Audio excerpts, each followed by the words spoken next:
స్థానిక సంస్థల ఎన్నికల్లో బీసీలకు 42% రిజర్వేషన్లు కల్పించనున్నట్లు రాష్ట్ర ప్రభుత్వం కీలక ప్రకటన చేసింది. ఇందుకు వీలు కల్పించేలా తెలంగాణ పురపాలక చట్టం 2019కు సవరణలు చేస్తూ రూపొందించిన బిల్లును శాసనసభలో ప్రవేశపెట్టింది.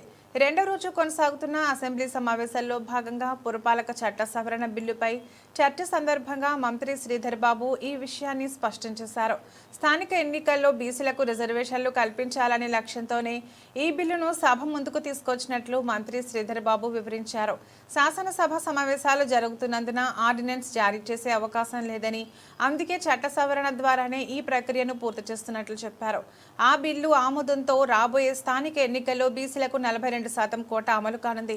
ఇదే సమావేశాల్లో రాష్ట్ర వ్యాప్తంగా తీవ్ర చర్చనీయాంశమైన కాళేశ్వరం ప్రాజెక్టుపై జస్టిస్ పీసీ ఘోష్ కమిషన్ ఇచ్చిన నివేదికను ప్రభుత్వం సభ ముందు ఉంచింది.